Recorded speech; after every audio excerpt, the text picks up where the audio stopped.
Donc cette fois-ci, bonjour, nous voilà pour le cours d'introduction à ce module qui s'appelle Théorie de la gestion sociale de l'environnement. Gestion sociale, ça résume ce que je vous ai dit hier, c'est-à-dire que pour résoudre des problèmes d'environnement qui sont des problèmes écologiques dans la nature, eh bien, il faut agir dans la société. C'est-à-dire que la gestion des écosystèmes passe par une gestion sociale, par des interventions sociales. Dans ma signature, vous avez ici sur le PowerPoint l'adresse de mon site internet. Ce site internet contient à peu près tout ce que j'ai écrit, fait, réalisé, etc. et constitue donc pour vous une ressource si vous voulez aller plus loin dans des choses que je vous explique, les textes, etc., les écrits. Presque tout est accessible via le site. Il y a également un cycle de conférences audio que j'ai fait en 2007 et qui recoupe ce cours. Je vais parfois plus loin sur certains des thèmes du cours. Alors, je vais commencer par me présenter parce qu'il y a un lien très fort entre mon parcours et ce que je fais. On verra d'ailleurs quand je vous présente des théories diverses de l'environnement, qu'il y a toujours un lien fort entre les questions théoriques que les gens se posent et leur parcours, leurs préoccupations personnelles. Donc, moi, je suis professeur de gestion de l'environnement à AgroParisTech depuis 1995. Je suis en discipline sciences de gestion. Pour ceux qui connaissent les sciences de gestion, à l'intérieur des sciences de gestion, c'est plutôt la stratégie, ma sous-discipline. La gestion, c'est une discipline complexe qui comprend des choses aussi différentes que la comptabilité, les ressources humaines, la finance, et puis en l'occurrence la stratégie. Mais je n'ai pas commencé du tout dans cet univers-là. Mon univers au départ c'était l'écologie. J'ai fait des études d'écologie parce que je voulais agir pour protéger les écosystèmes, pour protéger ce qu'on appelle aujourd'hui la biodiversité. Et donc j'étais convaincu que c'était en faisant de l'écologie que j'allais y parvenir. Donc j'ai fait des études d'écologie et j'ai fait une sorte de master spécialisé, ça s'appelait je crois un master avancé à l'époque, sur l'écologie de la forêt en Guyane. Et donc là j'ai étudié ce qui se passait quand on coupait à blanc des parcelles de forêt équatoriale en Guyane. Et j'ai montré que selon l'endroit où on se situait dans la topographie, il se passait des choses complètement différentes. Soit ça repoussait très bien, soit ça repoussait mal ou pas du tout. On pouvait en tirer des conséquences très simples en exploitant dans les endroits topographiquement favorables et en laissant tranquilles les endroits qui ne l'étaient pas. Rien n'a été mis en œuvre, on a continué à exploiter par carré sans aucune prise en compte des endroits où on coupait. Et puis, pendant mon séjour en Guyane, j'ai discuté avec les autres gens qui étaient là et j'ai constaté qu'il en allait de même pour les autres politiques publiques, c'est-à-dire qu'en fait, c'était d'autres facteurs que la connaissance qui étaient décisifs. Des pressions politiques, des habitudes sociologiques, des bizarreries du droit, des manques de moyens dans telle ou telle institution, etc. Toutes les soirées étaient passées, chacun découvrait dans les institutions où il était mis les limites qui étaient mises à l'action rationnelle, et puis, à contrario, le nombre d'actions complètement absurdes, au moins en apparence, qui pouvaient se dérouler. Donc moi, ça m'a semé un doute pas possible, et je me suis aperçu qu'en fait, nos connaissances scientifiques ne sont pas le principal facteur limitant quand il s'agit de bien gérer l'environnement. Dit autrement, par rapport à ce qu'on sait scientifiquement, on fait beaucoup moins bien que ce qu'on pourrait faire. Et donc, mon parcours de vie, juste après mes études, est parti dans une interrogation qui était, alors, qu'est-ce qu'il faut faire ? Où est-ce qu'il faut que j'agisse ou qu'est-ce qu'il faut que je fasse ? J'étais dans un grand doute, c'était d'ailleurs très pénible. Et du coup, je me suis mis en quête d'explorer cette dimension autre que scientifique et technique des problèmes d'environnement. Alors j'ai regardé du côté de l'économie, un peu du côté du droit, etc. Et du coup, je vous en parlerai davantage la semaine prochaine. Je suis rentré dans un parcours de consultant, puis de doctorant, puis de chercheur. En tout cas, la conclusion clé, le cadre de base, c'est de dire que les problèmes sont dans la nature. On gère mal la forêt guyanaise, on gère mal beaucoup d'autres écosystèmes. Les causes et les solutions de ça sont dans la société. Donc pour agir, il faut agir dans la société sur ce qui cause ces problèmes.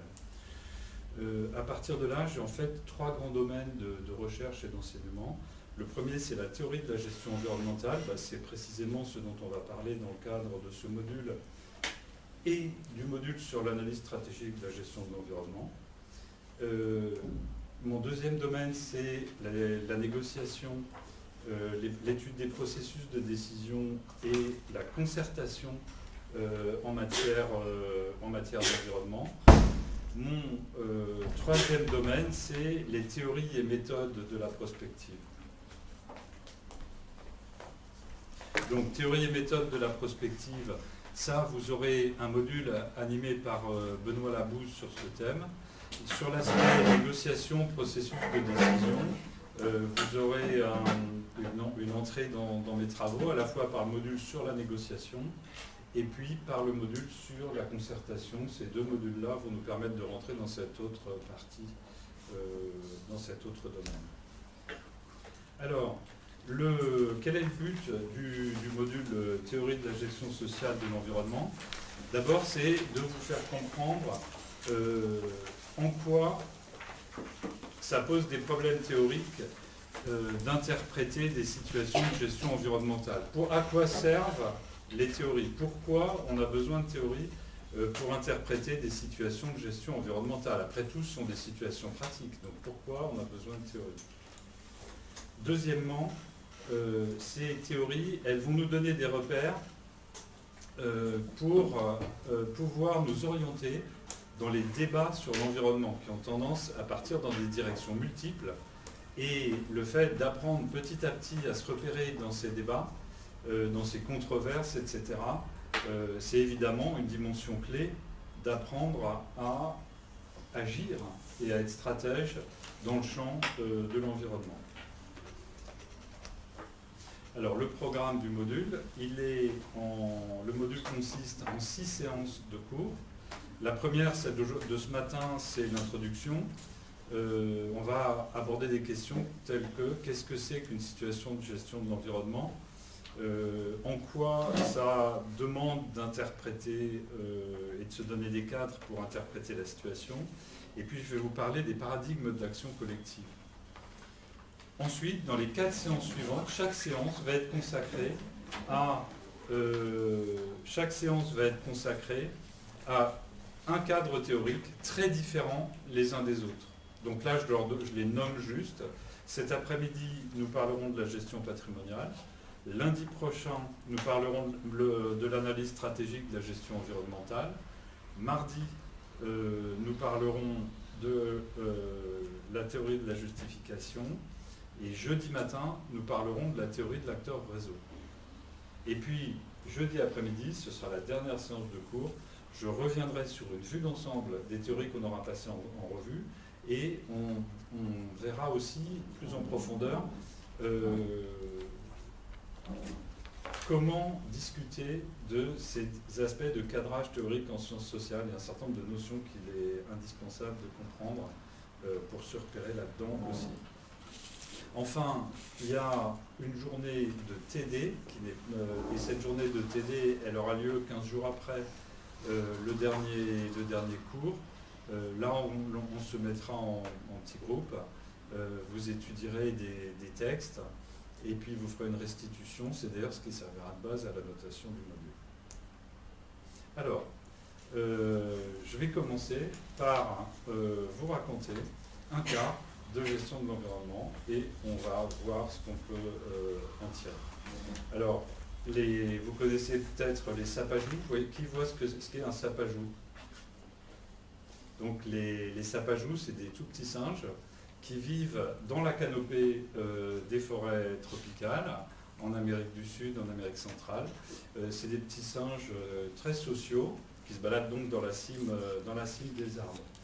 Ils vivent en groupes sociaux et les scientifiques ont un intérêt très particulier pour une espèce qui s'appelle le sapajou à crête. Et ce sapajou à crête, pour un primate de cette taille-là, a une vie sociale particulièrement élaborée. Et c'est pour cette raison qui m'intéresse beaucoup les scientifiques. Le problème, c'est que cette espèce est menacée. Déjà, son aire de répartition, au départ, était assez limitée dans le bassin amazonien. Et il se trouve que cette aire de répartition fait partie aujourd'hui des zones en cours de déforestation, donc d'un front de déforestation. Et donc, ça fait une vingtaine d'années que l'habitat de ces sapajous est en cours de destruction progressive. Alors comment se déroule cette destruction? Qu'est-ce qui se passe en fait? Le premier élément, c'est qu'il y a des exploitants de bois illégaux à la base, puisqu'on est dans des terres d'État, qui viennent tirer des pistes pour arriver à pénétrer et des routes pour arriver à pénétrer dans la forêt et exploiter des bois précieux. Derrière eux viennent des gens qui pénètrent dans la forêt pour chasser et pour commencer à s'installer. Et à ce stade-là, il y a des équipes spécialisées qui délimitent des grands périmètres. Quand je dis grand périmètre, c'est 2000 hectares, 3000 hectares, des grands périmètres, et les défrichent, brûlent les arbres et ouvrent la forêt, comme on dit, pour faire des pâturages. Et ensuite, ces pâturages sont vendus à des exploitants d'élevage qui installent dessus des grandes exploitations d'élevage, des grandes propriétés d'élevage. Et donc, ce processus, alors en parallèle de ce processus, donc il y a des grands éleveurs qui s'installent. En parallèle de ce processus, il y a une population qui continue à pénétrer dans la forêt et qui va installer aussi des petites installations d'élevage qui fonctionnent en complément avec les grandes, par exemple, des gens qui servent de main-d'œuvre sur les grandes exploitations d'élevage, mais qui ont aussi leur propre petite exploitation agricole. Au fur et à mesure que ça se passe, ça contribue aussi à la déforestation et à la pression sur l'écosystème, par exemple via la chasse.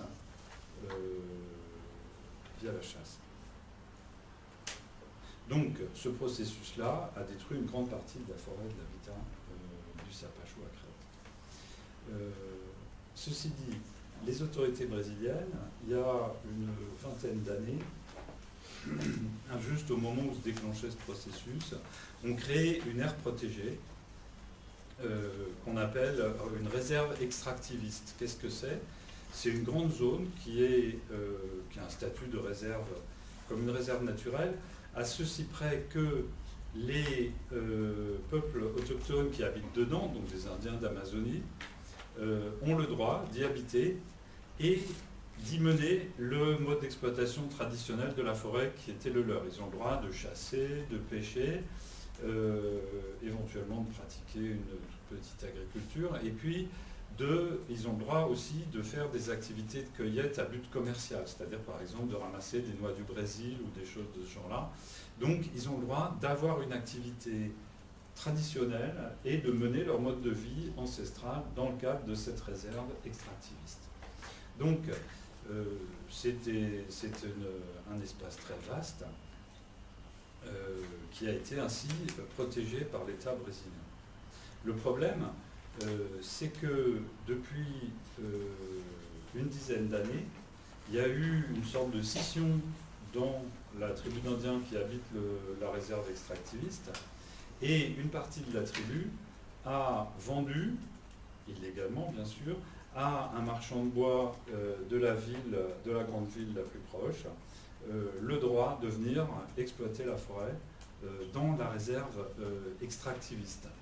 Et donc, petit à petit, l'habitat forestier est en train d'être détruit aussi dans cette réserve extractiviste. Alors, on peut se demander pourquoi se développe ce système d'exploitation du bois, pourquoi se développe cet élevage. C'est pour les circuits commerciaux brésiliens et puis pour les circuits commerciaux internationaux pour exporter éventuellement de la viande ou des bois exotiques. Là-dessus, on peut se demander aussi comment ça se fait que la réglementation soit aussi mal appliquée. Toujours est-il que dans ce cadre-là, il y a quelques années, une ONG américaine de conservation de la nature, devant la catastrophe de la situation, a acheté le dernier morceau de forêt qui restait en dehors de la réserve extractiviste, quelque chose de l'ordre de 30 000 hectares, et a déclaré, voyant les difficultés des systèmes dans lesquels on laissait les gens rentrer en espérant qu'un équilibre allait s'établir, ils ont décidé que personne ne rentrerait dans cet espace, donc pas d'exploitation quelconque dans cet espace. Et cette réserve privée, en fait, est extrêmement critiquée par des acteurs locaux ou des anthropologues en disant qu'elle revient finalement à exclure l'homme. Donc aujourd'hui, on est dans une situation sur ce sapajou à crête où il reste plus que 2 tout petits noyaux de population de sapajou. L'un qui est dans cette forêt propriété d'une ONG américaine, et puis l'autre dans ce qui reste de forêt dans l'ère extractiviste. On est vraiment à la limite de viabilité de cette population de sapajou. En dynamique des populations, si on tombe en dessous d'un certain seuil, il devient plus improbable d'arriver à conserver une espèce. Et donc, le sapajou se retrouve au bord de l'extinction. Donc cette histoire ce cas que je viens de vous raconter, finalement, il est emblématique d'une foule de situations dans lesquelles on voit toute une série de facteurs, de forces jouer sur l'écosystème jusqu'à amener une espèce ou un habitat ou une qualité écologique d'un écosystème sur le point de disparaître. Alors, à ce stade-là, je vais peut-être ouvrir la discussion et vous poser la question, qui est responsable? Moi, je n'ai pas compris pourquoi là où des réserves indiennes avaient vendu des concessions à des exploitants forestiers. À votre avis, pourquoi? Non, je veux dire, c'est quelle autorité indienne c'est quel type d'autorité qui a vendu ça? C'est une autorité de fait. Je veux dire, c'est que du coup, l'argent qui a été généré par la vente a profité à qui ou à ceux qui ont vendu. Au groupe qui a vendu. J'entends bien, mais là, c'est quand même une exploitation communautaire, j'imagine. C'est pas juste, ça appartient pas à un ou deux individus. Non. Il y a un sous-groupe, il y a une scission dans la tribu, et il y a une partie de la tribu qui a dit nous on vend.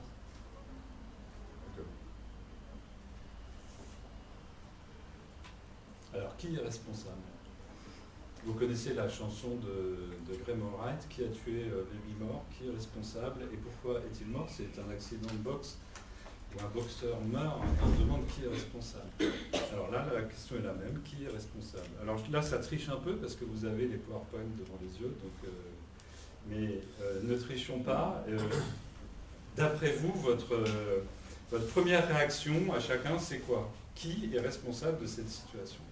Tout le monde. Alors, dire que tout le monde est responsable, en gros, oui, et qu'est-ce qu'on fait avec ça alors?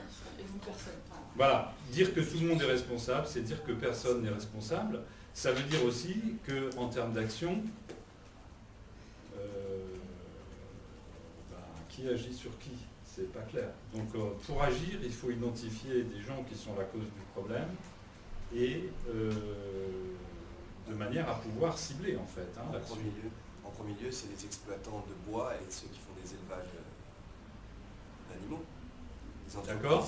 Alors, donc. Ils utilisent le bois aussi. Pardon? Précieux, qui du coup prennent du bois précieux de ces aires-là qui devraient être protégées. D'accord. Donc pour vous, c'est l'exploitant. En première ligne. Après, en première ligne. Il y a le consommateur derrière. Voilà. Donc. Sauf s'il n'y a pas le besoin. Et il y a l'État brésilien aussi qui ne réglemente pas et qui ne contrôle pas d'exploitation de ces forces. Enfin, pour moi, ça Voilà, serait le donc, numéro. là on a déjà les exploitants. Autrement, on peut dire c'est l'État brésilien qui est défaillant parce qu'il ne régule pas correctement la situation, notamment il n'applique pas des éléments de la loi brésilienne. Les acheteurs des produits qui ne se préoccupent pas d'où ça vient et dans quelles conditions. Alors donc il y a les consommateurs en effet, sachant que les acheteurs de produits, ça peut être soit le consommateur final, par exemple quelqu'un qui mange des hamburgers, soit le distributeur intermédiaire, par exemple, la chaîne de fast-food qui vend les hamburgers. Alors c'est effectivement pas tout à fait pareil dans la chaîne, hein, par exemple dans la chaîne de déforestation pour le grand élevage, quand on dit les exploitants, qui est responsable? Est-ce que c'est les types qui arrivent et qui défrichent illégalement au départ? Ou bien est-ce que c'est les personnes qui investissent leur capital agricole pour acheter une terre qui vient d'être défrichée illégalement? Vous voyez que déjà la distinction à ce stade-là, elle change le type d'action qu'on peut faire. Si on considère que les responsables, c'est ceux qui défrichent illégalement, on est dans une action de type répressif, militaire ou policier. Si à l'inverse, on considère que le responsable, c'est les personnes qui achètent ces terrains, là la question qui se pose, c'est quand on dit ils achètent les terrains en obtenant en même temps une régularisation de leur propriété foncière par l'État brésilien. Donc à ce stade-là, la chaîne de responsabilité, c'est est-ce que si c'est ceux-là qui sont responsables, on se situe dans une autre sphère que la répression, on se situe dans la décision administrative et dans les règles de l'investissement économique dans le secteur agricole brésilien. Alors cherchons encore des responsables. Mais finalement, la question, elle ne revient pas à dire est-ce que c'est qui le premier, c'est l'offre ou la demande? Donc est-ce que c'est l'offre par le défrichage qu'il faut condamner, ou est-ce que c'est la demande de ceux qui achètent les terres défrichées? Alors, et finalement, qui crée le besoin ou qui en fait, c'est juste, on a précisément le choix d'interpréter en mettant en premier l'offre ou la demande. Il ne s'agit pas de déterminer qui est coupable, il s'agit de déterminer sur qui il est possible d'agir pour changer la situation. Donc vous voyez que la différence entre un raisonnement moral et un raisonnement stratégique, c'est un raisonnement moral où on se demande qui est coupable, qui sont les méchants, qui sont les gentils. C'est ce qu'on entend toute la journée, à la radio, dans les débats X ou Y, etc. On est là sans arrêt à essayer de dire qui sont les méchants, qui sont les gentils. Mais quand je demande qui est responsable, ça veut dire aussi autre chose. Moi, ça ne m'intéresse pas de savoir qui est méchant et qui est gentil. Tout le monde est à la fois méchant et gentil selon les moments et selon l'angle où on se place.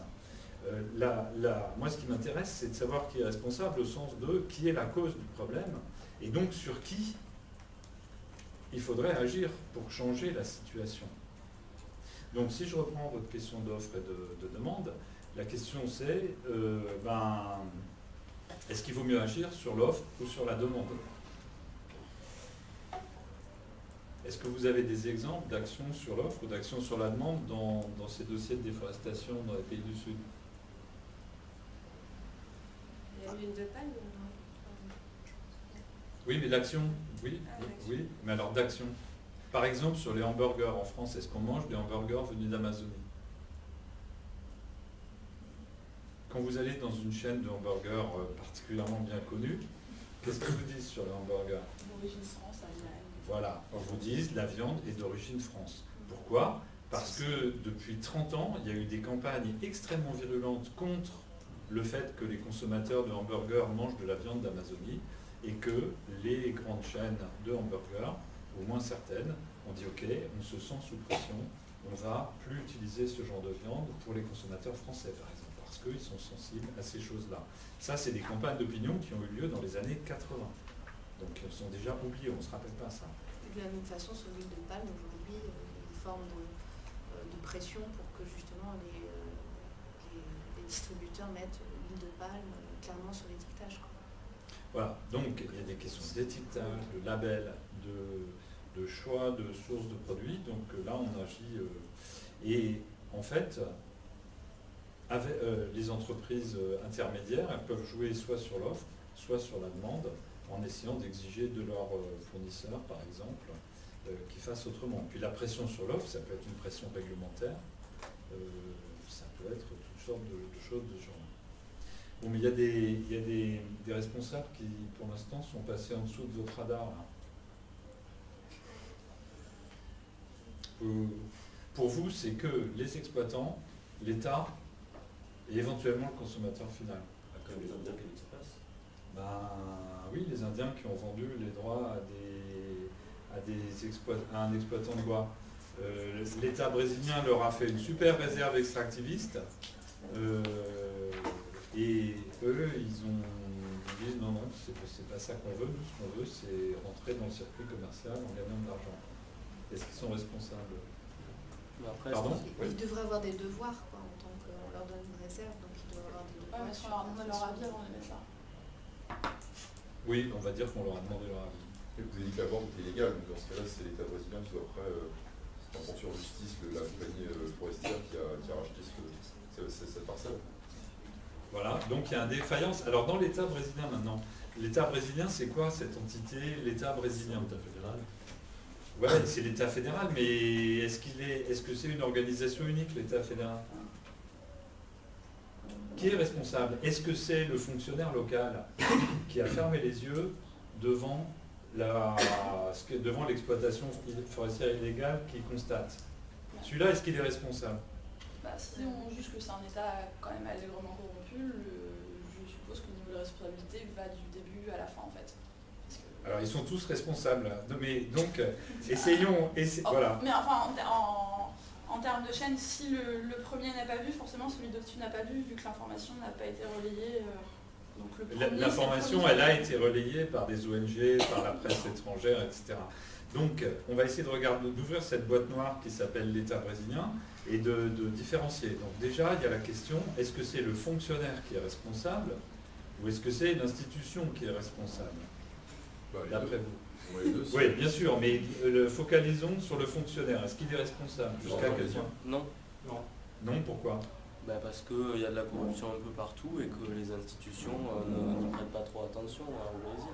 Mais alors, si on prend comme postulat que le fonctionnaire n'est pas responsable, ça s'applique à tous les fonctionnaires. Donc à ceux aussi qui sont au niveau au-dessus. Oui, mais en gros, si on changeait de fonctionnaire, est-ce qu'on serait sûr qu'il y ait moins de corruption? Pas forcément. Bah, comme c'est pas un... Oui. Est-ce qu'on considère que c'est un fait culturellement ancré ou est-ce que c'est... Et pourquoi vous supposez d'emblée que c'est la corruption qui crée cette situation? Parce qu'on se plaçait à l'échelle du fonctionnaire qui contrôle ce territoire. Oui, mais qu'est-ce qui vous fait penser que la corruption est la motivation première du fait qu'il ferme les yeux? C'est une conviction personnelle. Intérêt financier, enrichissement personnel. Non, mais c'est pareil que de la corruption. Oui, donc, enfin, Oui, mais il a intérêt à fermer les yeux. Oui, mais il y a bien d'autres causes qui pourraient expliquer qu'il ferme les yeux. Par Par exemple, en France, un fonctionnaire de la direction départementale de l'agriculture part en week-end, voit des exploitants qui arrosent en période de sécheresse alors qu'ils ne devraient pas et ne le signalent pas. Ça arrive tous les jours, enfin tous les week-ends. Est-ce que vous faites l'hypothèse que c'est parce qu'il est corrompu et que le producteur de maïs lui a graissé la patte? Non, c'est parce qu'il est en vacances, il a un week-end. Et donc il n'a pas envie de se biler. Du coup, Est-ce qu'on considère qu'il est en service ou pas? Parce que je pense pas, c'est un point de vue... Voilà, mais en tout cas, ce qui est sûr, c'est que là, vous avez une autre hypothèse possible, c'est qu'il n'a pas envie, personnellement, c'est une question de surtravail, de stress ou autre. Quelles autres explications? J'essaie de vous montrer à partir d'un cas qu'il faut vraiment poursuivre toutes les pistes. La conviction, il peut penser que c'est plus important. Il peut penser que c'est plus le important. pâturage. Et le fonctionnaire du ministère de l'Agriculture, il connaît peut-être les différents exploitants, il sait dans quelle situation ils sont. Ils peuvent se dire, ah là là, la rivière, elle peut encore encaisser ça, mais lui, il ne pourra pas encaisser une perte de récolte cette année. Donc c'est tout à fait autre chose encore comme hypothèse. Hein. Est-ce que c'est de la flemme de lancer une procédure ou est-ce que c'est une adhésion à ce qui est en train de se passer? Ce n'est pas la même interprétation. Qu'est-ce qui peut expliquer encore le comportement du fonctionnaire brésilien sur la réserve? Il peut se dire que si le signal, il n'y aura pas de suite. Voilà. Ça peut être le découragement devant une institution, ça rejoint un peu ce que vous disiez. Il y a encore d'autres explications possibles. Le développement économique de la région. Pardon? Le développement économique. Oui, voilà, donc ça revient à l'adhésion personnelle à ce qui est en train de se passer. Ouais, mais c'est-à-dire que c'est pas juste l'adhésion, c'est-à-dire qu'il faut promouvoir et penser Oui, que c'est voilà, une bonne c'est chose. ça, d'accord. Comme c'est- Oui, Oui, ça va plus loin. Enfin, je pense que tu veux dire, c'est qu'il activement, Ouais, voilà, enfin, on est indirectement, non d'accord. seulement il ferme les yeux et en plus il va se débrouiller pour que les dossiers passent. On est d'accord. Mais il y a une autre hypothèse que vous n'avez pas évoquée. La Et- menace. La violence, bien sûr. C'est-à-dire qu'au Brésil, un fonctionnaire qui ferait un contrôle négatif sur une situation comme celle-là, ses jours sont comptés. Il faut savoir que quand l'État brésilien organise une inspection administrative dans un espace protégé comme celui-là, c'est les hélicoptères, l'armée, 40 personnes, parce que, en fait, les gens qui organisent ce front de défrichement sont armés, organisés en bande armée pour se défendre contre la mise en œuvre, en application de la loi. Donc, vous voyez que même si on focalise juste sur le fonctionnaire, les hypothèses sont très différentes selon les situations. Et donc, le même type de comportement de tolérance que vous allez constater dans le Gers, dans les Tatras, au Brésil, selon les situations, ça peut tenir à des choses très différentes. C'est ça que je voulais dire dans la conférence d'introduction, en disant que chaque situation est unique. Il ne faut pas jeter un stéréotype du genre tous les fonctionnaires de tel pays sont corrompus, ou bien à chaque fois c'est par intérêt que les gens font ceci, etc.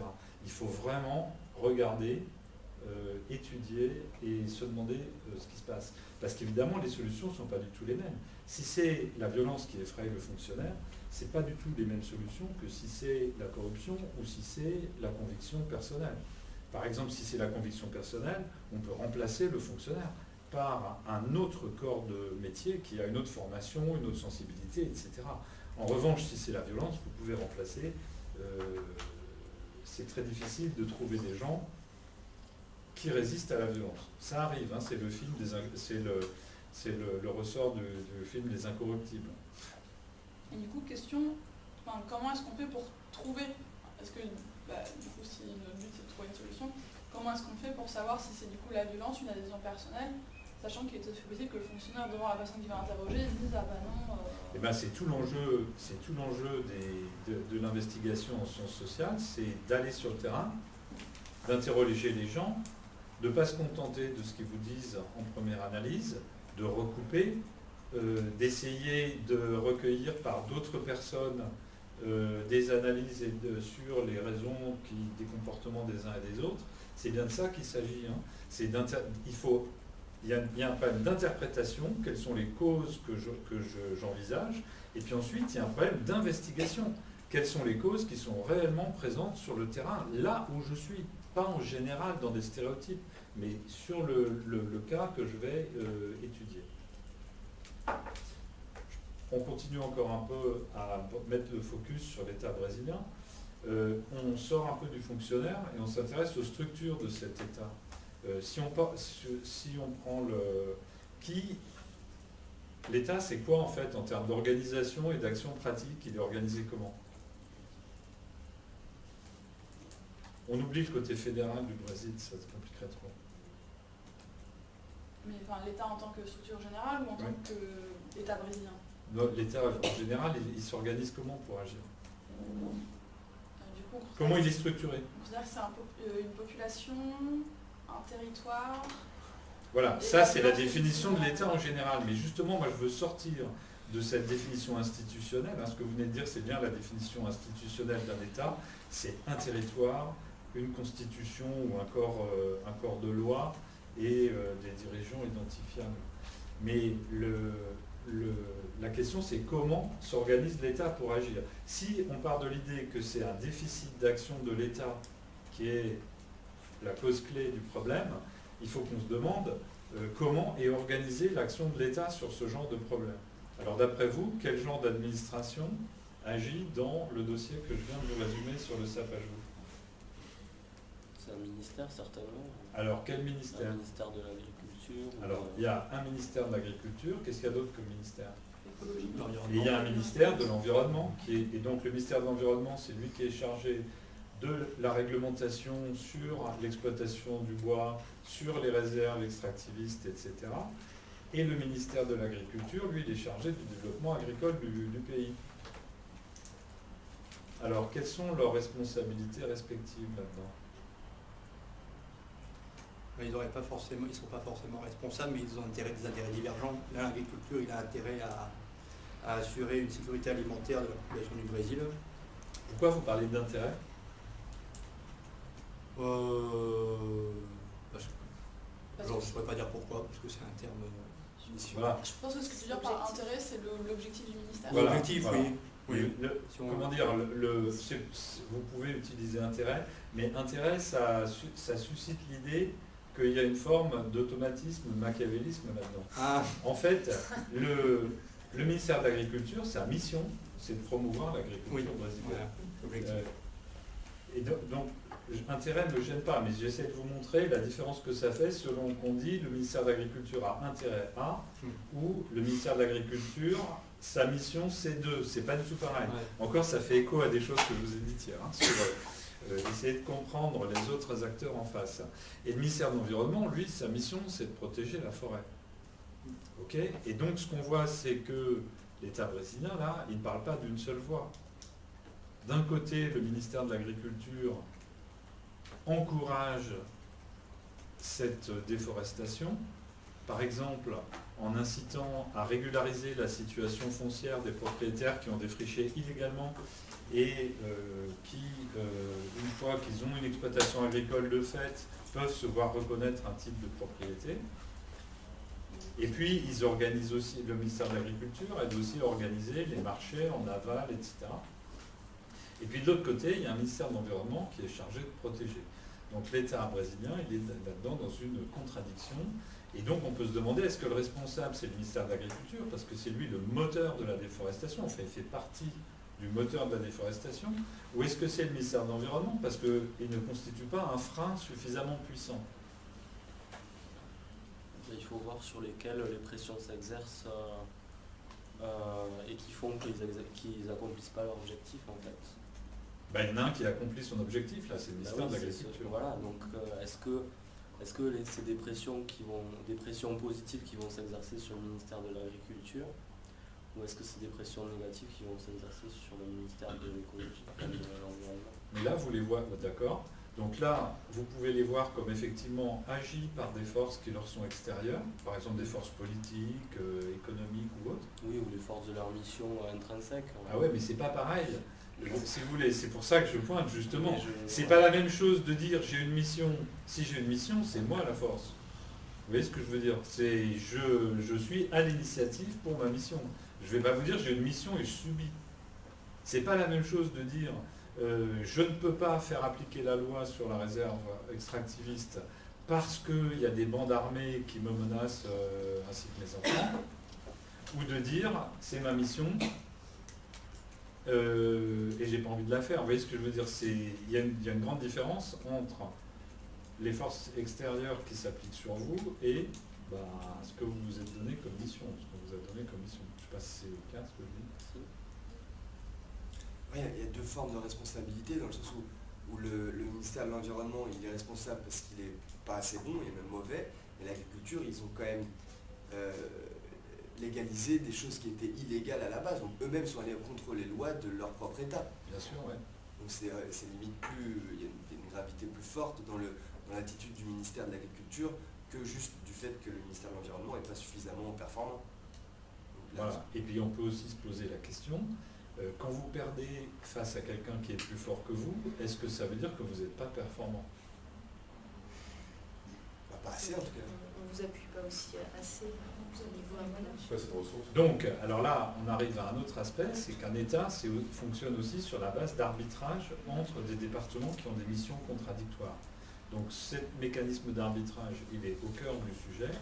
Et la question des arbitrages, ici, est fondamentale, c'est-à-dire que derrière le fait qu'un ministère l'emporte sur l'autre, il y a un arbitrage qui est soit explicite, soit implicite, mais qui, lui, est du ressort des dirigeants à la tête de l'État. Donc, tout ça, c'était pour illustrer le fait que devant une situation de gestion il y a à la fois de l'environnement, il y a souvent cette impression d'un jeu de force qui, de manière inéluctable, bloque la situation. Et il y a le fait qu'on se pose automatiquement, on a des réflexes d'attribution de responsabilité à un tel, à un tel, à un tel. Par exemple, c'est les grands propriétaires agricoles plutôt que les petits, ou bien les Indiens ne sont pas responsables par définition parce qu'ils ne font que subir, ou bien, etc. Et en fait, il faut dépasser ça pour aller vers une vraie compréhension plus approfondie de ce qui se passe sur le terrain, pour voir où sont les points sur lesquels on pourrait agir, et par ailleurs pour ne pas se contenter de visions stéréotypées, mais voir quelle est la dimension unique dans chaque situation de gestion. Mais là, du coup, j'ai quand même l'impression qu'on en revient à tout le monde est responsable, mais qu'au lieu de diluer, du coup, on identifie les responsabilités, mais au final, on en revient au fait que tout le monde est pour partie responsable. Alors, donc, le point clé, c'est que, en fait, c'est une question d'interprétation, c'est-à-dire confronté à une situation, il y a plein d'hypothèses sur quelle est la cause la plus pertinente à retenir, et il y a plein d'hypothèses sur il faudrait agir sur ceci, ou sur ceci, ou sur cela. Donc, en gros, c'est choisir des leviers d'action prioritaires. Mais pour choisir un levier d'action, ça revient à choisir une cause qu'on considère comme particulièrement importante pour agir dessus. Vous voyez ce que je veux dire ? Si vous avez un problème de sécurité routière, il y a de multiples causes aux accidents de la route. Le téléphone portable, la vitesse, l'alcool, les stupéfiants autres que l'alcool, la qualité des infrastructures, la sensibilisation des conducteurs, la fatigue, etc. Donc parmi ces causes, pour agir, vous allez choisir en disant, bon, nous, cette fois-ci, on pense que c'est l'infrastructure, donc on va construire des ronds-points partout. Ok ? Donc, choisir une action, ça revient à dire, moi, parmi les différentes responsabilités aux différentes causes, c'est là que j'ai choisi de porter mon action. Et pour faire ça, ça revient à poser une interprétation de la situation qui dit, c'est plus important ou plus efficace d'agir, par exemple, sur l'infrastructure que sur les comportements des conducteurs. Et du coup, tout le domaine de l'environnement est structuré d'une certaine manière par ce débat. Quelles sont les causes fondamentales de la dégradation de l'environnement? Alors, je vais passer en mode exposé là plus que discussion parce qu'il faut qu'on avance. Donc, devant ce cas du sapajou, si vous lisez des articles, soit de journaux, soit des articles académiques, vous allez trouver des gens qui vous proposent des interprétations totalement différentes. Et ces interprétations, elles vont depuis le plus global, par exemple des gens qui vous vont dire le responsable, c'est la mondialisation. La cause du problème, c'est la mondialisation. Ou bien c'est le capitalisme. Pourquoi ? Parce que les gens qui sont à la base de ce processus, l'exploitant de bois par exemple et les grands propriétaires agricoles, ils sont mus par le profit, donc s'il n'y avait pas de profit, eh bien, ils ne couperaient pas la forêt. Ou bien, vous allez lire des articles qui vous disent tout ça, c'est une situation post-coloniale en fait, c'est-à-dire que la situation au sein de l'Amazonie, elle est le résultat de l'histoire coloniale tragique qui a vu débarquer des colons européens qui ont détruit les structures locales, etc., etc. Donc, il ne faut pas s'étonner si aujourd'hui on se retrouve dans cette situation. Et puis, vous allez avoir d'autres interprétations. On va avoir d'autres interprétations qui sont moins globales, qui voient ça moins comme un problème mondial, et qui vont se focaliser sur des éléments d'organisation. Par exemple, il y a des gens qui vont vous dire que c'est la mauvaise gouvernance. La loi brésilienne est mal faite, ou bien l'administration brésilienne est mal organisée. Si vous lisez par exemple des textes, donc si vous lisez les textes d'organisation altermondialistes, elles vont vous dire c'est la mondialisation et le capitalisme. Si vous lisez des textes du programme des Nations Unies pour l'environnement, on va être sur d'autres types d'interprétations du genre, c'est la loi qui est mal écrite, ou bien c'est parce qu'elle comporte des failles, ou bien c'est l'administration brésilienne qui est mal organisée ou dont les compétences ou les moyens ne sont pas suffisants. Et donc, la solution, c'est d'améliorer la mise en œuvre et la conception de la politique d'environnement du pays. Toute une autre littérature va vous dire, en fait, elle va vous dire la même chose que vous avez suggéré tout à l'heure. Vous avez dit le ministère de l'Environnement est mauvais. Elles vont vous dire c'est les politiques d'environnement qui ne sont pas efficaces. On débouche sur cette situation de crise, sur cette région d'Amazonie et sur le sapajou à Crète. C'est la preuve que la politique d'environnement n'est pas efficace. Donc il faut arrêter de faire ce qu'on fait dans le cadre de la politique d'environnement. Et puis à l'inverse, il y a des gens qui vous disent, mais non, ce sont les politiques de développement, c'est le débat qu'on a eu à l'instant, ce sont les politiques de développement qui sont aveugles aux problèmes d'environnement et qui, comme un rouleau compresseur, détruisent les écosystèmes. Vous voyez bien que c'est totalement différent du point de vue des types d'actions qu'on va en tirer. Dans un cas, on va utiliser ça comme argument pour affaiblir le ministère de l'Environnement, en disant vous n'êtes pas bon, donc on va vous donner moins d'argent et vous allez faire moins de ce que vous faites. Dans l'autre cas, on va dire au ministère de l'Agriculture, attendez, vous exagérez, vous avez une politique qui mène à détruire l'environnement. Oui, merci beaucoup. Là, si vous pouvez baisser l'éclairage, c'est un peu violent là, pour les yeux. Et puis ensuite, vous avez toute une partie de la littérature qui va plutôt placer le problème à l'échelle locale, en fait, qui va vous dire, mais ce problème de sapajou, c'est un problème finalement rural. Et donc, on peut interpréter ça soit comme un problème d'information des acteurs locaux, soit comme un problème d'organisation locale et territoriale. Dit autrement, il faudrait que tous ces acteurs sur le terrain prennent conscience de la situation, il faudrait qu'on les fasse discuter ensemble, et de cette manière-là, ils pourraient prendre en main leurs propres problèmes territoriaux. C'est très influent dans la littérature sur la protection de l'environnement aujourd'hui, sur la biodiversité notamment. On va vous dire qu'il faut mobiliser les acteurs locaux, créer des instances de concertation, améliorer la gouvernance locale, la conservation de la biodiversité ne pourra venir que des acteurs locaux eux-mêmes, etc. Donc, ce que vous voyez, c'est que finalement, il y a des grandes interprétations qui placent le focus à des échelles ou dans des angles complètement différents, et ça aboutit évidemment à des interprétations complètement différentes des causes fondamentales de la situation, et du coup à des actions complètement différentes. Ce n'est pas du tout la même chose de dire il faut supprimer le capitalisme que de dire il faut organiser une meilleure concertation des acteurs locaux.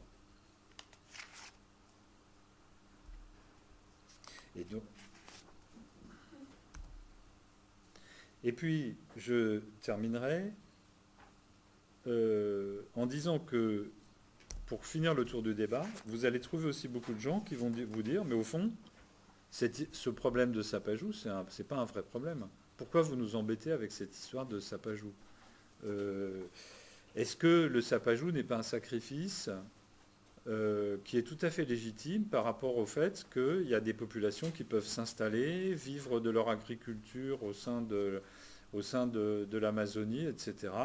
Ce que vous faites là, c'est en voulant défendre le sapajou, vous privilégiez des animaux par rapport à des hommes. Donc ça, vous allez trouver ça tout le temps dans la littérature. En France, ça va être sur le loup, sur l'ours, etc. Comment vous osez privilégier des animaux par rapport à des hommes ? Et puis, il y a toute une part des travaux en sciences sociales sur l'environnement qui posent d'autres questions du genre, mais attendez là, quand vous nous posez cette question de sapajou, qu'est-ce qui ne va pas bien chez vous pour que vous fassiez de la bile pour le sapajou au sein de l'Amazonie ? Comment ça se fait que vous ayez pitié des sapajous ou que vous fassiez du souci pour les sapajous au lieu d'être en empathie avec ces petits paysans qui coupent la forêt pour élever leur famille, développer leur agriculture, etc. Et donc, il y a énormément de travaux en sociologie de l'environnement qui n'essaient pas du tout de répondre à la question comment on pourrait protéger tel ou tel aspect écologique, mais qui posent la question pourquoi il y a des gens qui se bilent sur des trucs pareils, alors qu'en fait, ils pourraient être engagés avec tout le monde pour créer de la prospérité et pour aider les gens à sortir de la pauvreté. Et donc, il y a toute une littérature de sciences sociales, au fond, qui repose sur une critique de l'idée même de se faire du souci pour l'environnement.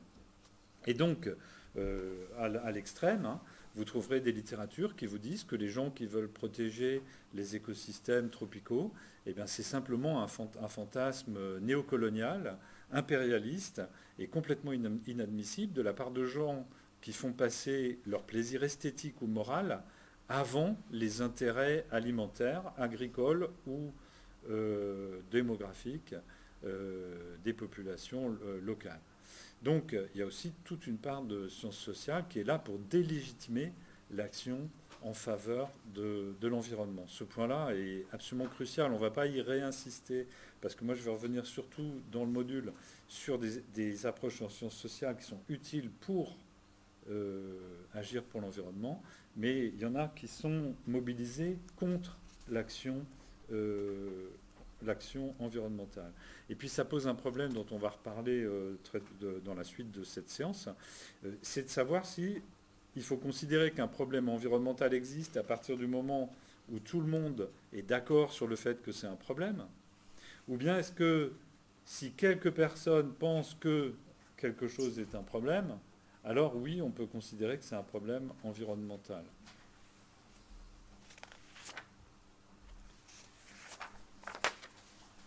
Donc, je vais conclure cette partie-là et on va rouvrir une petite discussion de questions-réponses là-dessus en disant que le bilan de cette discussion, qu'est-ce que c'est? Le premier aspect, confronté à ces situations, elles sont toujours très complexes. Là, on a pris un tout petit problème, c'est ce sapajou à crête dans sa petite région de l'Amazonie.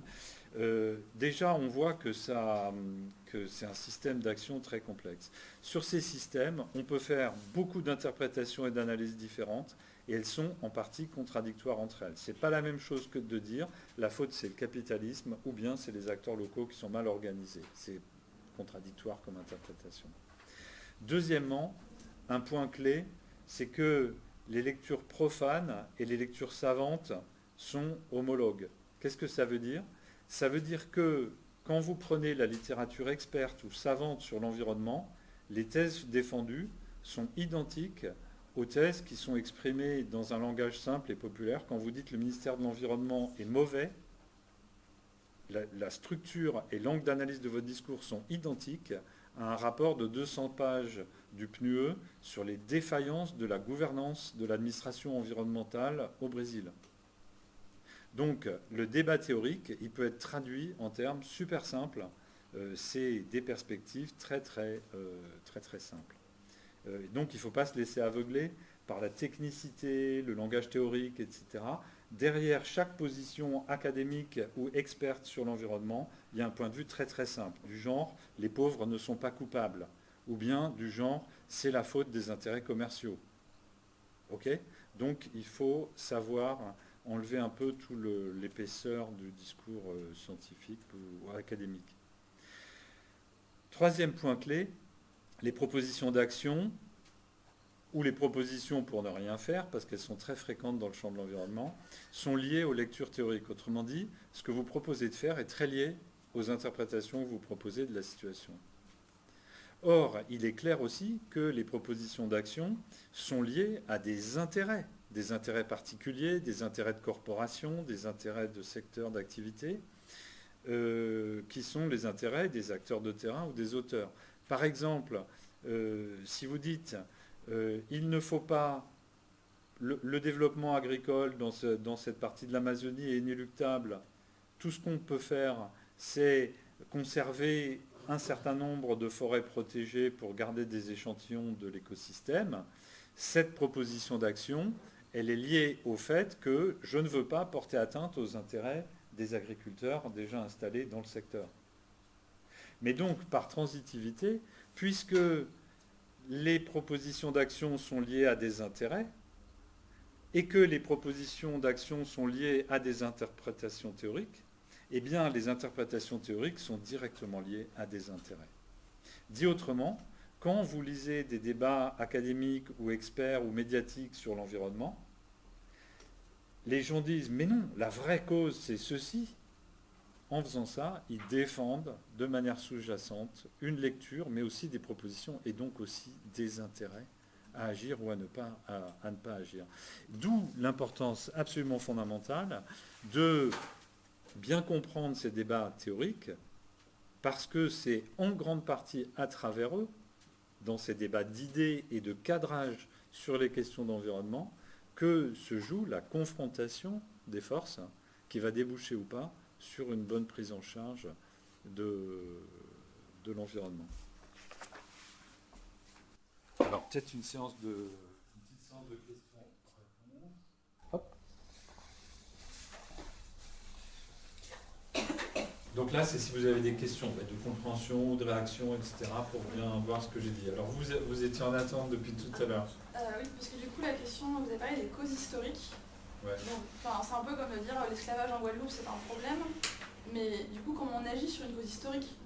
Parce que du coup, de dire ça vient de là parce que du coup, on est arrivé d'Europe et qu'on les a colonisés, ok, mais du coup, c'est certes une cause, mais est-ce que c'est une cause sur laquelle on a un levier? Alors, bon, c'est clairement une cause sur laquelle on n'a pas de levier d'action, mais quels sont les intérêts d'action qui sont favorisés par cette interprétation? C'est-à-dire que qui ça va renforcer et qui ça va affaiblir, cette interprétation-là? C'est ça la question. Et en l'occurrence, qui ça affaiblit? Le gouvernement français qui passe pour le grand Les méchant environnementalistes. Vous parlez de la Guadeloupe, là? Guyane, on parle sur Guadeloupe. Du coup, là, Oui. mais du coup, j'ai pris l'exemple de l'esclavage parce que du coup, en Guadeloupe, ça peut après, mais par exemple, au Brésil, du coup, les Habsbourg, c'était le 18e, il y a Voilà. un moment aussi. Mais donc la question posée à tous, c'est qui ça affaiblit cette interprétation-là? Les environnementalistes. Voilà, ça affaiblit toutes les organisations environnementales, qu'elles soient des ONG ou des institutions internationales d'environnement, qui essayent d'agir pour améliorer la situation.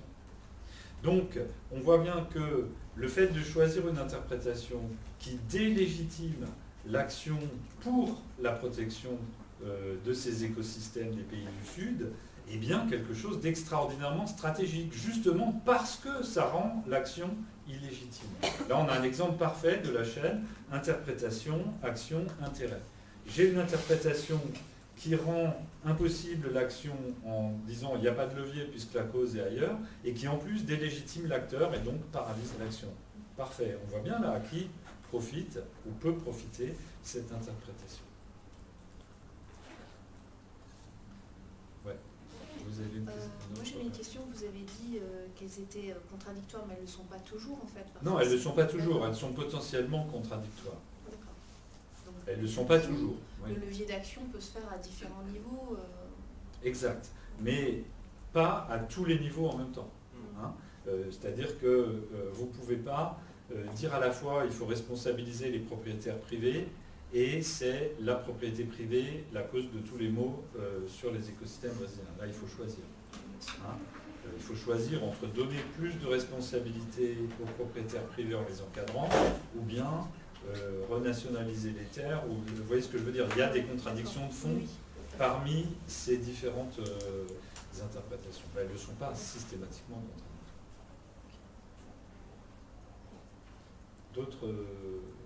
D'autres réactions? Alors allez-y. Et à un moment, du coup, vous avez parlé du fait que les rôles, que les sciences sociales légitiment ou délégitiment, mais du coup, est-ce que c'est-à-dire qu'on part du postulat qu'en fait le chercheur n'est pas neutre? Bien sûr, le chercheur n'est pas neutre. Le chercheur n'est pas neutre. Et pour aller directement au but, hein, c'est des choses que j'ai exprimées dans pas mal d'autres enceintes. En fait, ce qui se passe, c'est que chaque discipline ou chaque école de pensée a tendance à défendre son propre objet. J'ai assisté autrefois à un exposé génial par un type qui bossait sur les écosystèmes des rivières de l'Alaska et qui montrait que les nutriments que les saumons remontaient en eux-mêmes, hein, le saumon remonte, il crève sur place et il montrait que ces saumons qui venaient mourir dans les bassins d'amont étaient une source trophique absolument essentielle qui faisait tourner tout l'écosystème.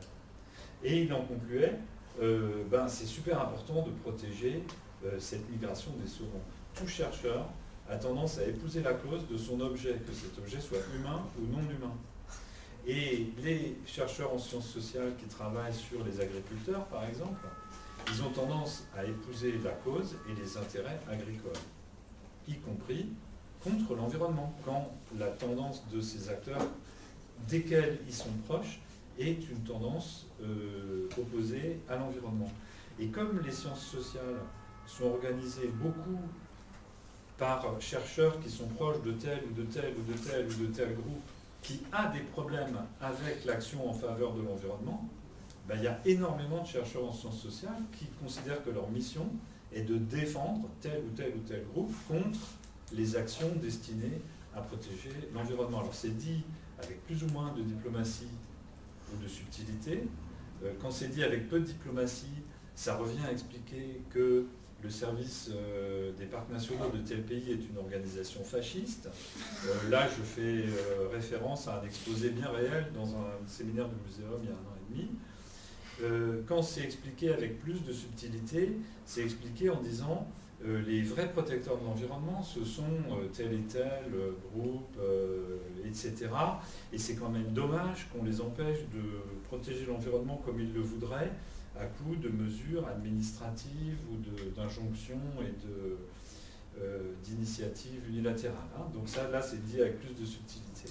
Donc là, vous trouverez énormément sur ce thème-là dans le cycle de conférences que j'ai en ligne sur mon site qui s'appelle « Recherche environnementale sur la société ». Sur l'aspect du chercheur neutre, il y a une conférence entière.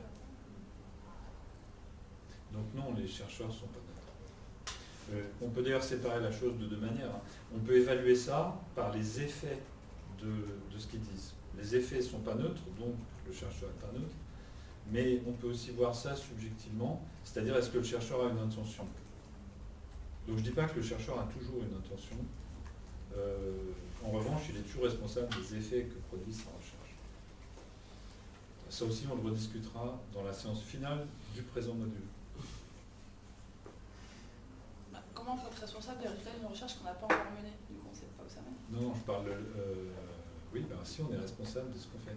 Si je bois une bouteille de vin et que je pars sur l'autoroute, je ne sais pas si je vais avoir un accident ou pas, mais je suis responsable. Ce qu'il y a, c'est quand on fait de la recherche, ne serait-ce que quand on choisit un sujet, on le choisit pour des motivations qui peuvent être très personnelles. Par exemple, si on est intéressé pour l'environnement, moi je travaille sur la forêt, par exemple, j'étais intéressée par le fait que c'était un puits de carbone, par exemple. Oui. Donc déjà, j'avais une prise de parti. Oui, je suis bien d'accord. Donc il y avait une dimension d'intention, c'est-à-dire les questions qu'on se pose sont liées à des préoccupations. Et ces préoccupations, elles sont liées à l'action. Hein, donc oui, je veux vous prêcher un convaincu. Dans le dossier amazonien, il y a une thèse extraordinaire. J'ai encadré un doctorant qui a fait une thèse magnifique après cette histoire de Sapajou, qui est en ligne aussi sur le site. Et au moment où il faisait sa thèse, il y a un doctorant du CIRAD qui a fait une thèse sur le développement durable en Amazonie. Et le problème de la thèse, c'était comment s'assurer que les pâturages qu'on fabrique en détruisant la forêt soient durables en termes de pâturage pour les bovins. Donc pour lui, c'était ça le développement durable. Le développement durable, c'était de s'assurer que l'herbe qu'on mettait après avoir coupé la forêt allait bien durer comme support de pâturage. Donc effectivement, c'est pas neutre.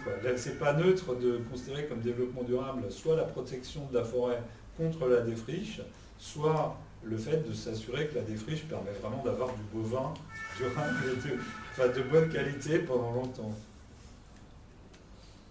Ok, donc dans cette deuxième séquence, je voudrais qu'on vienne sur la question de gestion. Pourquoi je parle de gestion de l'environnement et en quoi ça consiste? Alors, qu'est-ce que c'est la gestion? Je vais vous donner une définition chewing-gum. Il faudra qu'on la mâche un certain temps pour en sortir le contenu. Donc, pour moi, parler de gestion à propos d'une situation, c'est distinguer dans cette situation un sujet qui agit délibérément pour influencer en fonction de buts explicites les performances d'un système d'action. Donc, on va commencer par voir ce qu'il en est pour la situation la plus habituelle de gestion, le directeur d'une entreprise. Donc, c'est bien dire qu'une entreprise est gérée, c'est bien dire qu'il y a quelqu'un, un sujet, c'est le directeur, qui agit pour influencer le système d'action. Le système d'action, c'est l'entreprise. En fonction, pour obtenir des performances, par exemple, des parts de marché ou un taux de profit ou d'autres types de performances. En fonction de buts explicites, c'est-à-dire que sa mission, c'est pas d'obtenir n'importe quelle performance, c'est d'obtenir le type de performances qui sont souhaitées par les propriétaires de l'entreprise. Et puis, on ne parle de gestion, en général, que s'il agit délibérément. C'est-à-dire, si il agit au jugé, on n'est pas vraiment dans la gestion. Donc, gérer quelque chose, c'est agir délibérément pour qu'un système d'action sorte des performances qui répondent à un but qu'on s'est fixé au préalable. Alors, il est évident que devant une situation quelconque, on peut faire plein d'autres lectures que des lectures gestionnaires, hein. Je peux observer une entreprise et me poser plein d'autres questions que comment la direction peut faire pour obtenir la performance souhaitée. Je peux me poser des questions historiques, par exemple, du genre quelle est l'histoire de cette entreprise, par qui a-t-elle été créée, ou bien je peux me poser des questions du genre quelle est la culture de cette entreprise, ou bien je peux, etc., etc. Donc, sur les situations de gestion environnementale, ça va être la même chose. Poser une lecture gestionnaire sur des situations de gestion de l'environnement, c'est dire, j'ai une idée sur les buts de performance écologique qu'on devrait poursuivre. 2, ce qui m'intéresse, c'est de réfléchir sur comment on peut agir pour atteindre ces buts et comment on peut peser sur le système d'action pour atteindre ces buts et sur la situation. Donc, pour moi, une lecture gestionnaire, c'est ça. C'est une lecture qui est préoccupée par comment obtenir la performance qu'on veut et comment, pour cela, agir sur le système d'action. Alors, on peut faire un petit schéma, là c'est celui qui est dans le PowerPoint. Vous avez d'une part un mandant, quelqu'un qui donne un mandat de gestion.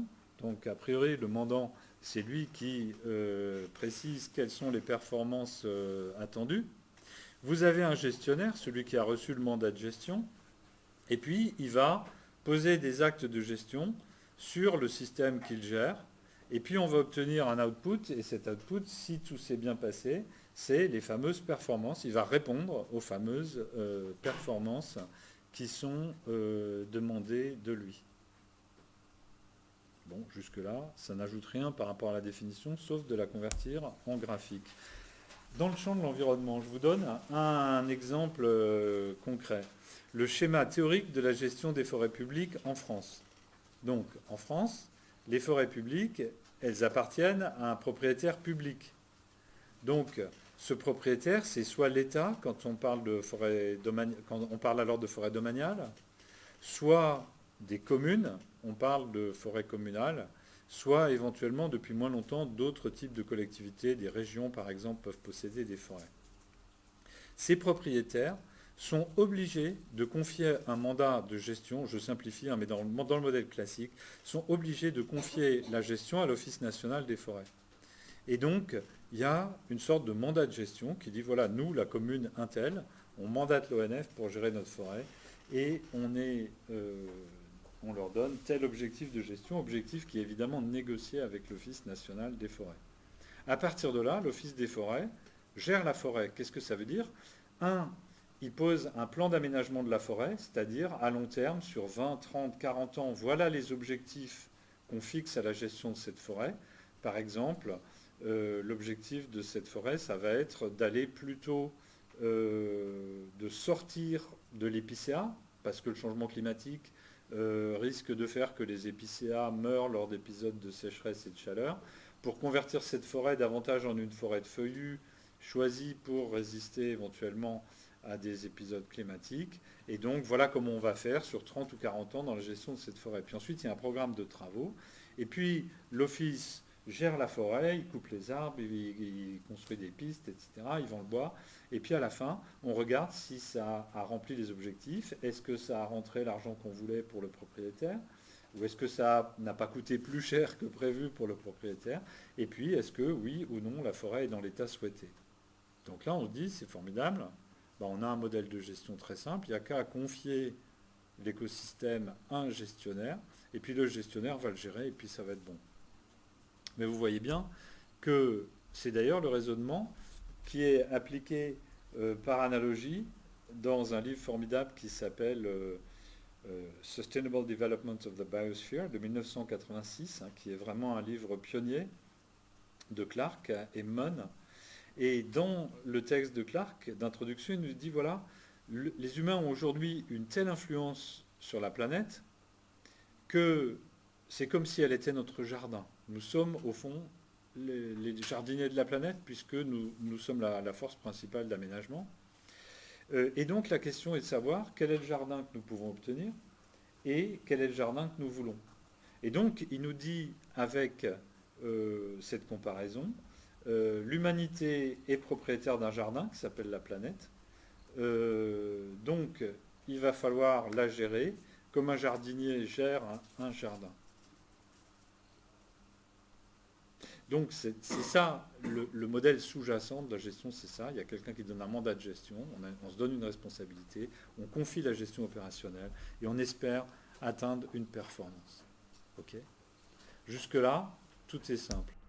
Mais si on veut gérer un écosystème, donc on pourrait dire, ben voilà, c'est l'écosystème, il n'y a qu'à nommer un gestionnaire qui s'appelle l'écosystémier, comme le forestier ou le jardinier, et puis le titulaire des droits sur l'écosystème lui donne un mandat de gestion pour le bon état de l'écosystème. Parfait. Le problème, c'est que quand on regarde les vrais écosystèmes, on s'aperçoit que ça ne fonctionne pas. Si je prends un bassin versant comme le bassin versant d'une rivière, est-ce qu'il y a un gestionnaire unique du bassin versant d'une rivière ? Ben, la réponse, c'est non. Même dans le cas où il existe une institution qui a beaucoup de responsabilités de gestion, comme l'agence de l'eau, dans le système français de gestion de l'eau. L'agence de l'eau est loin d'avoir tous les leviers sur la gestion de la rivière. C'est pas elle qui prend la décision de construire un barrage, c'est pas elle qui prend la décision d'organiser un schéma d'irrigation agricole qui va pomper tel et tel volume d'eau. Il y a énormément de décisions qui lui échappent. Elle n'est pas du tout comme le jardinier dans son jardin. Elle est comme un jardinier qui a un jardin dans lequel plein de gens sont autorisés à venir cueillir, creuser des fosses, poser des voitures rouillées, etc. Donc, on n'est pas dans ce cadre-là. Si je pense à un écosystème comme la mer, on n'est pas du tout dans ce cadre-là. Il n'y a pas d'écosystémie et personne n'est en position d'avoir une titularité de gestion. Si je prends un écosystème comme le Sapajou à Crète et l'habitat dont il dépend, quand je dis écosystème, ça peut être aussi un problème écologique donné, mais je ne vais pas à chaque fois redire un écosystème ou un problème écologique donné.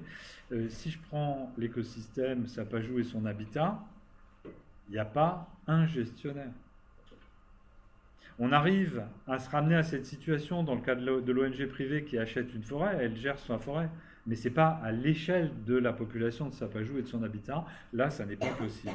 Et donc on voit bien que ça ne peut pas être le modèle général de la gestion des écosystèmes. Pourquoi donc ?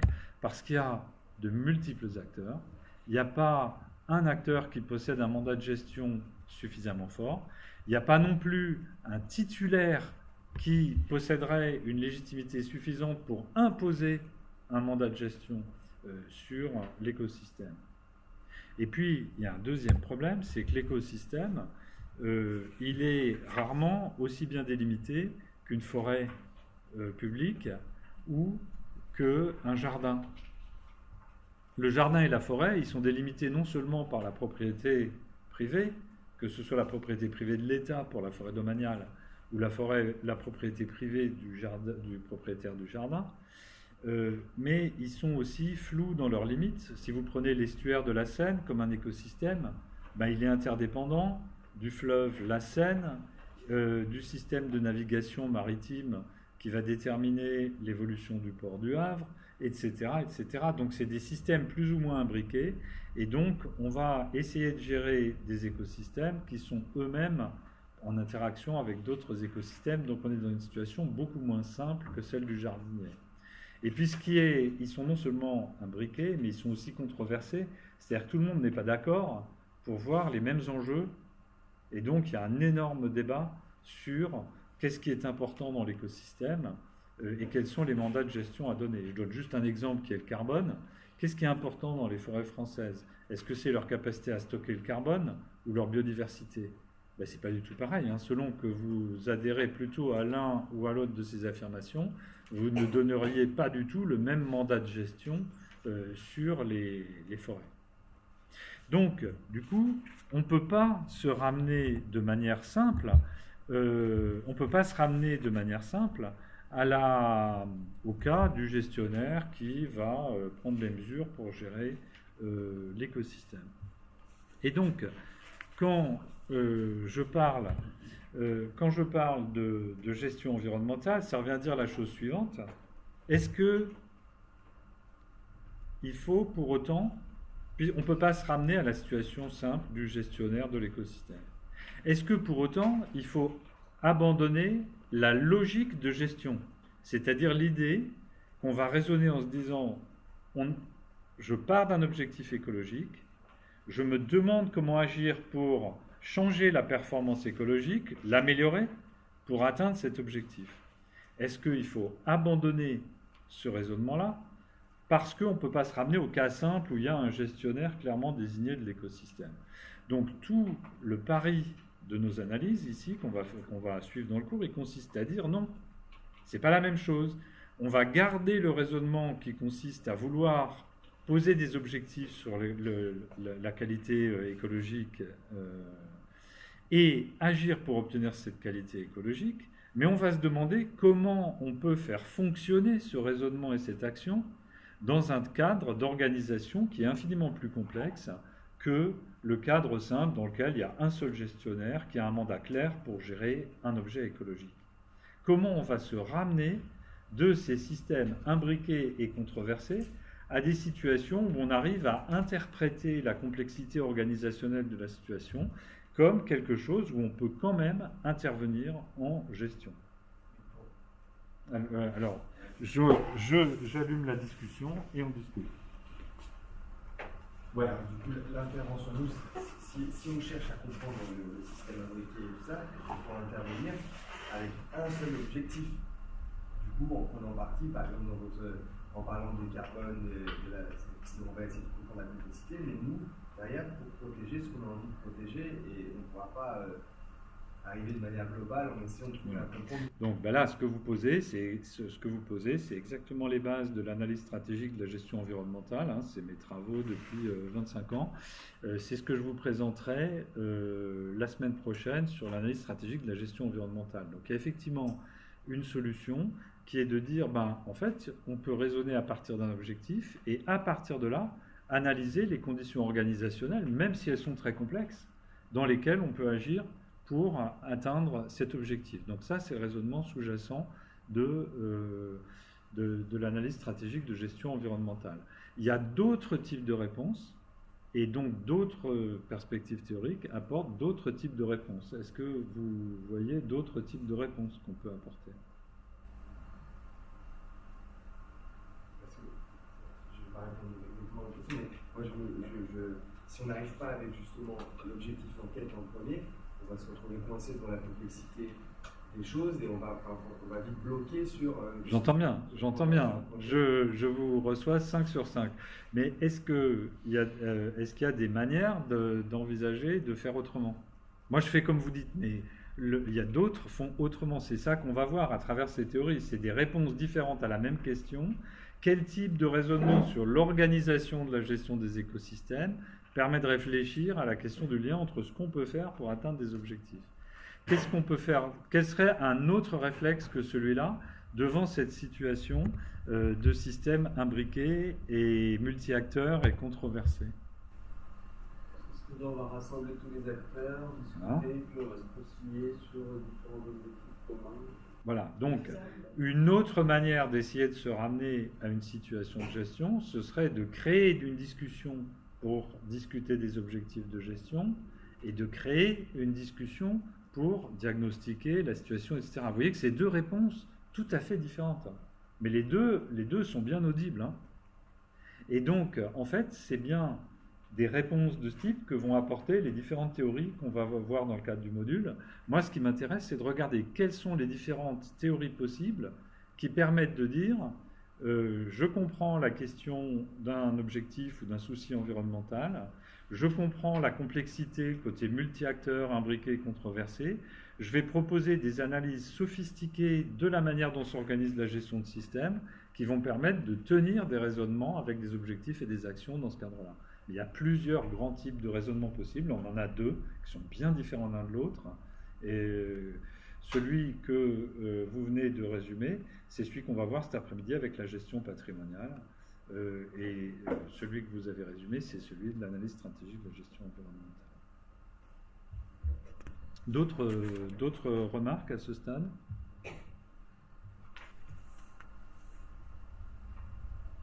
Ouais. Et est-ce qu'aussi, il y a une question qui rentre en jeu sur la nature de l'écosystème.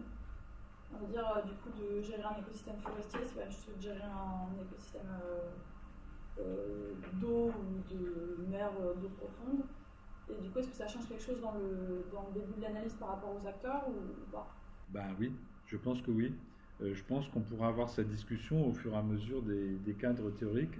C'est effectivement pas la même chose de gérer une tourbière dans les Vosges, de gérer l'estuaire de la Gironde, donc l'estuaire de la Garonne, ou de gérer la forêt tropicale du bassin du Congo, ou de gérer le climat. Donc c'est tout à fait la même chose que en sciences de gestion. Une entreprise, c'est une entreprise, ok, mais c'est pas du tout la même chose d'être une entreprise, un opérateur téléphonique, une pizzeria, ou un constructeur de voitures. Ce n'est pas qu'une question d'échelle, c'est que les objets, la matière qu'on traite, le type de problème qu'on essaye de résoudre ont une très grande importance dans le type de raisonnement organisationnel qui va pouvoir fonctionner ou non. Donc ceux qui sont familiers avec l'univers de la gestion, ils voient bien que le type d'objet que traite une entreprise va être décisif sur le type de raisonnement qui peut marcher ou pas dans le cas de cette entreprise. Ben là, ça va être pareil, en effet.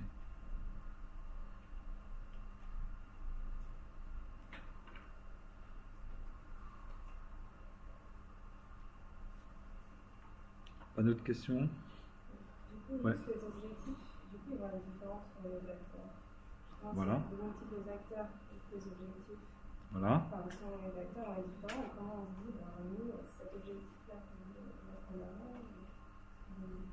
Bah donc là, vous reposez la question. Donc ce qu'on va faire dans le cadre du module, je ne vais pas y répondre maintenant parce que justement, chacun des éléments qu'on va apporter dans le module, que ce soit les paradigmes d'action que je vais aborder après la pause ou les quatre théories qu'on va passer en revue, chacun propose un système différent pour répondre à la question que vous avez posée.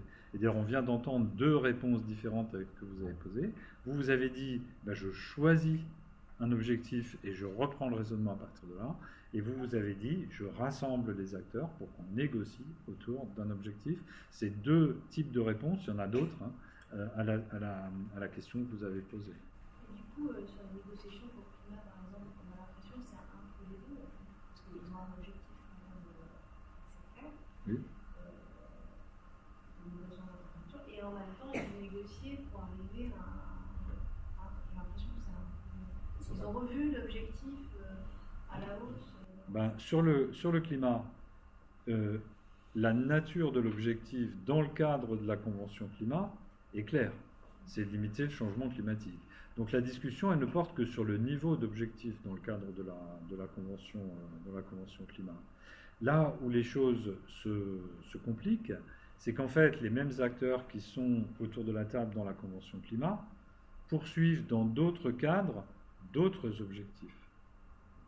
Et donc, il va falloir se demander, si on veut répondre en profondeur à la question sur la Convention climat, quelle est l'efficacité dans le petit cadre de la Convention climat? Est-ce qu'on est d'accord pour se mettre d'accord sur un niveau d'objectif? Mais ensuite, quelle est l'efficacité une fois qu'on replonge tout ça dans le grand bain, où les mêmes États sont engagés dans de multiples enceintes sur d'autres objectifs complètement différents? Par exemple, d'assurer le développement industriel de leur pays, pour l'Inde, ou pour d'autres pays en développement. Donc, oui, on va tomber sur des situations complexes. C'est bien ça la réalité dans le cadre de laquelle on opère sur l'environnement, et c'est pour ça qu'il faut qu'on se donne des grilles de lecture. Une analyse stratégique et une analyse patrimoniale, ouais.